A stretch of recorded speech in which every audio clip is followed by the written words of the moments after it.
ایک عورت ہمارے گھر کے سامنے کرائے کے مکان میں رہتی تھی۔ اس کے 2 بچے تھے جن کے ساتھ وہ کھیلنے کے لیے روز اپنی چھت پر آ جاتی تھی۔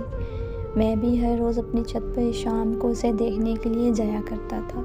میں اس کو اشارے کرتا مگر وہ اگنور کر دیتی۔ اس بات کو 6 ماہ گزر گئے مگر وہ میری طرف دیکھتی تک نہیں تھی۔ تب میری عمر 18 سال تھی۔ تب وہ مجھ سے کافی زیادہ بڑی تھی، اس لیے وہ شاید مجھے بچہ سمجھ کر اگنور کرتی تھی۔ پھر ایک دن مجھے بخار ہونے کی وجہ سے میں چھت پر نہیں جا سکا تو وہ عورت میری عیادت کے لیے میرے گھر پہنچ آئی اور میرا حال چال پوچھ کر واپس اپنے گھر چلی گئی۔ اس کا میری عیادت کو آنا میرے لیے اس بات کا اشارہ تھا کہ اس کے دل میں میرے لیے احساس ہے۔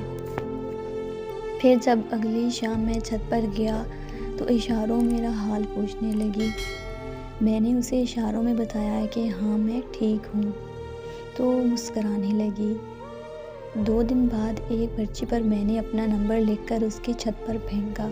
پھر اس نے مجھے فون کیا تو میں نے اسے اپنی محبت کا اظہار کیا اور پوچھا کہ کیا وہ مجھ سے شادی کرے گی، اور وہ ہنسنے لگی۔ وہ کہنے لگی کہ تم ابھی چھوٹے بچے ہو، تمہیں سمجھ نہیں ہے کہ تم کیا کہہ رہے ہو اور کس سے کہہ رہے ہو۔ وہ کہنے لگی طلاق شدہ عورت سے کوئی شادی نہیں کرتا اور میں طلاق شدہ ہونے کے ساتھ ساتھ 2 بچوں کی ماں بھی ہوں، اس لیے مجھے کہا کہ تم اچھے لڑکے ہو اور بس ہم دوستی کی حد تک رہ سکتے ہیں۔ میں نے اسے شادی کی مزید ضد کی تو اس نے مجھے کہا کہ اگر تم نے دوبارہ شادی کی بات کی تو میں تم سے بات نہیں کروں گی۔ میں وہاں پر چپ ہو گیا اور ہم دوست بن کر رہنے لگے۔ ہم ایک دوسرے سے ہر بات شیئر کرتے تھے۔ ایک رات ہمارے فون پر بات ہو رہی تھی تو اس نے بتایا کہ وہ گھر پر اکیلی ہے کیونکہ اس کی امی ابو شہر سے باہر گئے ہیں۔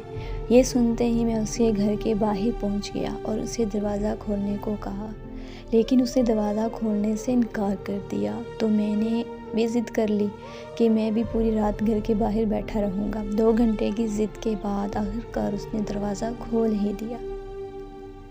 لیکن آج مجھے اپنی ضد پر بہت زیادہ پچھتاوا ہوتا ہے کہ کاش میں اس دن اپنی ضد چھوڑ کر اس کی بات مان لیتا تو آج وہ زندہ ہوتی۔ اس کے دروازہ کھولتے ہی میں اندر چلا گیا۔ وہ بہت پریشان اور گھبرائی ہوئی تھی کیونکہ اسے خوف تھا کہ کسی کو پتہ چل گیا تو اس کی عزت خاک میں مل جائے گی، اور پھر اس کا ڈر سچ ثابت ہو گیا۔ مجھے اس کے گھر داخل ہوتے دیکھ لیا تھا اور اس شخص نے پورے محلے میں مسئلہ کھڑا کر دیا۔ سارے محلے والے اکٹھے ہو کر اس کے گھر کے باہر آ گئے۔ میں چھپ گیا تھا لیکن انہوں نے مجھے ڈھونڈ لیا۔ میرے گھر والے بھی محلے والوں کے ساتھ موجود تھے۔ وہ مجھے گھر لے گئے اور میرے ابو نے میری بہت بے عزتی کی، لیکن میں نے اپنے گھر والوں سے صاف کہہ دیا تھا کہ میں نے اس عورت سے شادی کرنی ہے ورنہ میں زہر کھا لوں گا اور مر جاؤں گا۔ تو میرے گھر والے مان گئے اور اگلی صبح اس عورت کے والدین کے پاس آنے پر محلے میں پنچایت بیٹھ گئی۔ پنچایت میں سب آ گئے تھے مگر وہ اور اس کے والد نہیں آئے۔ پھر تھوڑی دیر بعد خبر آئی کہ اس عورت نے زہر کھا لیا ہے اور وہاں اس کے گھر کی طرف بھاگا، لیکن میرے پہنچنے سے پہلے وہ مر چکی تھی۔ اسے اس دنیا سے گئے 8 سال ہو گئے، لیکن میں آج تک اسے بھول کر کسی اور کا نہیں ہو سکا۔